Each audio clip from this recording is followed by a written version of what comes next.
शिवम तर दिवसभर उभा राहूनच वैतागून गेला होता. नवीन नवरदेवाच्या चेहऱ्यावर आनंद असतो तो तर त्याच्या चेहऱ्यावर कुठेच दिसत नव्हता.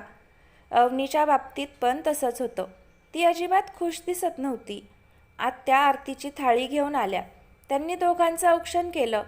उंबरठ्यावर तांदूळ भरलेलं माप ठेवलं आणि अवनीकडे पाहत म्हणाल्या, पोरी, उजव्या पायानं माप ओलांडून लक्ष्मीच्या पावलांनी घरात प्रवेश कर. तितक्यात निशा म्हणजे शिवमची धाकटी बहीण पुढे येत म्हणाली, थांब वहिनी, आधी आमच्या दादाचं नाव उखाण्यात घे आणि मगच घरात प्रवेश कर. आता मात्र अवनी बावरली, पण राशीला उखाणे तिने शिकवले होते, त्यामुळं तिला जास्त काही अडचण आली नाही. तिनं पटकन एक उखाणा घेतला, त्यामुळं सगळे खुश झाले. शिवम आणि अवनीने पुन्हा एकदा सर्वांना वाकून नमस्कार केला. तेव्हा रमेशरावांनी त्यांना सदैव सुखी आणि आनंदी राहा असा आशीर्वाद दिला. या अकडूसोबत कसला आलाय आनंद, आता फक्त दुःखच वाट्याला येणार आहे. शिवम तोंडातच पुटपुटला. काय? बाबा म्हणाले. काही नाही, काही नाही, शिवम स्वतःला सावरत म्हणाला. पण अवनीने मात्र तो काय पुटपुटला ते बरोबर ऐकलं होतं. तिने पण त्याच्याकडे रागाचा एक कटाक्ष टाकला. त्यानंतर दोघे एकमेकांची खेचाखेची करत देवघरात आले. अवनीनं डोळे मिटून देवापुढे हात जोडले. देवाला नमस्कार करून दोघे पण हॉलमध्ये आले. सर्वजण एकत्र हॉलमध्ये बसले होते. तितक्यात आत्या म्हणाल्या, बोल आता दादा. आले ते दोघं. आम्हाला जाणून घ्यायचं आहे की नेमकं काय झालं. आता सर्वजण रमेशरावांकडे प्रश्नार्थक नजरेनं पाहत होते. ते आता पुढे काय सांगतायत ते ऐकण्याची सर्वांनाच उत्सुकता लागली होती. रमेशराव अवनीच्या जवळ जात म्हणाले, अवनी, तू या घरात नवीन आहेस, पण तू घाबरू नकोस, मी आहे. आधी तुला मी आपल्या फॅमिलीची ओळख करून देतो. अरे दादा, आपल्या शिवमचं लग्न तर राशी नावाच्या मुलीशी ठरलं होतं ना, मग ही अवनीमध्येच कशी आली? आत्या त्यांचं बोलणं मध्येच तोडत म्हणाली, वीणा, तू ऐकून घेशील का? तुम्हाला मी म्हणालो ना सर्व सांगतो. आधी तिला आपल्या सर्वांची ओळख करून द्यायला नको का? रमेशराव आत्याला शांत करत म्हणाले, अवनी ही वीणा, माझी धाकटी बहीण, ही आपल्यासोबतच इथेच राहते. अवनीनं आत्याला नमस्कार केला आणि तो तिचा मुलगा अजय, तो कॉलेजला आहे, तो पण इथेच राहतो. ही माझ्या मोठ्या भावाची मुलगी आहे निशा, ती पण अजून शिक्षण घेतेय. तसं अवनीने निशाकडे हसून पाहिलं. आणि तुझ्या आयुष्यातलं सर्वात महत्त्वाचं व्यक्तिमत्व म्हणजे या तुझ्या सासूबाई सीमा. आरोहीनं पटकन सीमाताईंना नमस्कार केला. अहो, पण आता आम्हाला काय झालं ते सांगाल की नाही? सीमाताई रमेशरावांकडे पाहत उत्सुकतेनं म्हणाल्या, आत्तापर्यंत तुम्ही सांगितलं म्हणून आम्ही शांत बसलो, आता तरी सांगा काय झालं ते. त्या रमेशरावांकडे पाहत म्हणाल्या. रमेशराव सर्वांकडे पाहत म्हणाले, आता तुम्हाला सर्वांना सांगतो की काय झालं होतं. शिवम स्तब्ध होऊन कान देऊन सर्व ऐकत होता. दिवसभर लग्नाचे सर्व विधी राशीने शिवमसोबत पार पाडले, पण ऐन लग्नाच्या वेळी राशी कुठे गायब झाली माहीत नाही.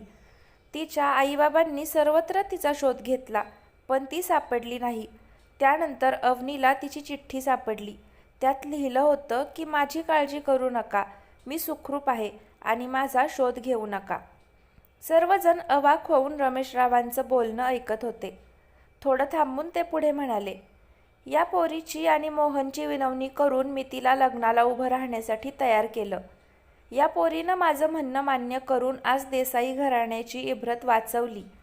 तिनं घेतलेल्या असामान्य निर्णयामुळं आज दोन्ही घरांची होणारी बदनामी टळली. तुम्हाला आज एक गोष्ट निक्षून सांगतो. अवनीचे वडील म्हणजे माझा मित्र मोहनच्या घरची परिस्थिती सामान्य आहे. अवनीला तिच्या घरच्या परिस्थितीवरून किंवा तिच्या बहीण राशीवरून कुणीही हिणवायचं नाही. आणि अजून एक, तिचं शिक्षण अजून पूर्ण झालं नाही, त्यामुळं उद्यापासून ती आपल्या घरूनच तिचं अर्धवट शिक्षण पूर्ण करेल. तसं मी तिच्या बाबांना आणि तिला शब्द दिला आहे. आपल्याला जशी आपली निशा आहे तशीच अवनी पण आहे, ही गोष्ट सर्वांनीच लक्षात ठेवा. एवढं बोलून रमेशराव एक दीर्घ श्वास टाकत सोफ्यावर बसले. वा पोरी, आज तुझ्या निर्णयामुळं आपल्या घराण्याची इज्जत वाचली.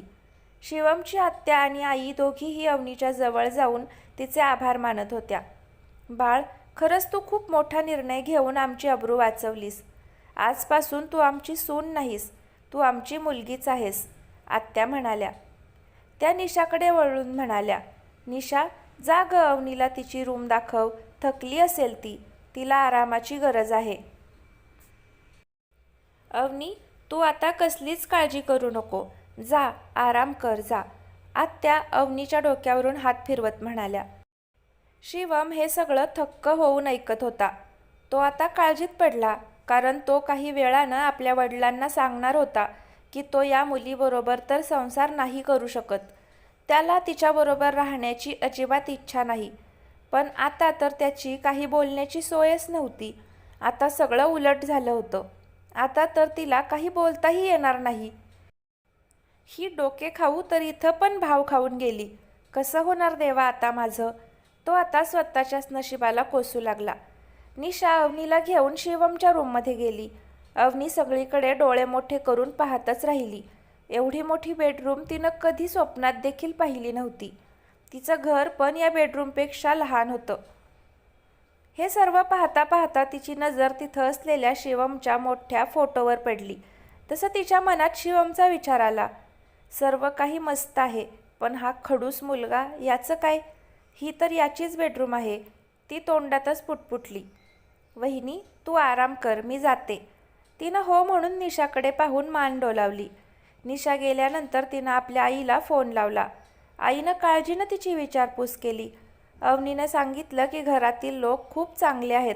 तसंच तिनं आईला विचारलं की राशी दीदीबद्दल काही समजलं का? पण आईनं सांगितलं की ती अजूनही घरी आली नाही किंवा तिच्याबद्दल काही समजलंही नाही.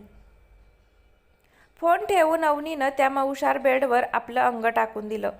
थोड्या वेळासाठी ती खूप खुश झाली होती. पण शिवमचा विचार तिच्या मनात येताच पुन्हा ती विचारात पडली. मला त्या खडूस मुलासोबत या रूममध्ये राहावं लागणार आहे. ती आता सिरियस होऊन विचार करत होती.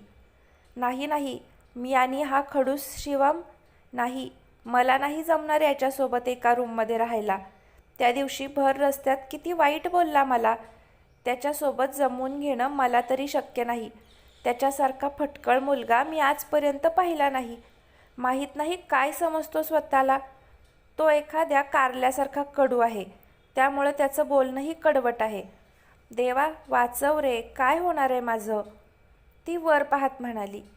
अरे पण मी एक गोष्ट विसरलेच. हा तर आता माझा नवरा आहे, आणि हा जर का नवऱ्याचा हक्क दाखवायला माझ्याजवळ आला तर मी काय करू? आता मात्र ती टेन्शनमध्ये आली होती. ती एकदम बेडवरून उठून बसली. तिच्या चेहऱ्यावरचा आनंद अचानक मावळला. तिला समजत नव्हतं आता काय करायचं. एकतर अचानक झालेलं लग्न, त्यात शिवमसारखा सनकी नवरा. काय करायचं आता? राशी दीदी, कुठे फसवलंस मला? ती विचार करत करत उठली. त्या रूममध्ये तिच्या गरजेच्या सर्व वस्तू ठेवलेल्या होत्या. चेंज करून ती मस्त फ्रेश झाली. तिनं मनाशी निर्धार केला की काही असो, पण ती शिवमला या बाबतीत मनमानी करू देणार नाही. ती त्याला स्वतःच्या आसपासही फटकू देणार नाही. लग्न झालं म्हणून काय त्याला मनमानी करण्याचा अधिकार मिळणार आहे? त्यामुळं तिची काळजी थोडी दूर झाली. तिनं रिलॅक्स होऊन पुन्हा एकदा बेडवर अंग टाकलं.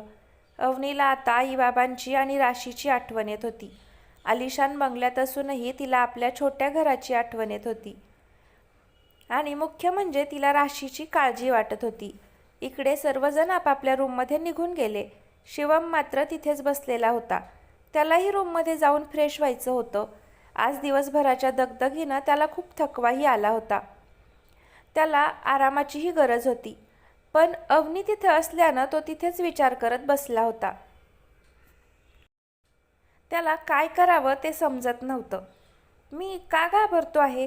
ती माझी बेडरूम आहे, मी तिथे जाणारच. काय होईल ते पुढचं पुढे बघून घेऊ, असा विचार करून तो आपल्या रूमच्या दिशेनं निघाला. तर मित्रमैत्रिणींनो, या कथेचा पुढचा भाग आपल्याला उद्या पाहायला मिळेल. कथा कशी वाटली आहे ते कमेंट करून सांगा. आवडत असेल तर लाईक करा आणि या कथेचे नवीन भाग पाहण्यासाठी चॅनलला आत्ताच सबस्क्राईब करा. धन्यवाद.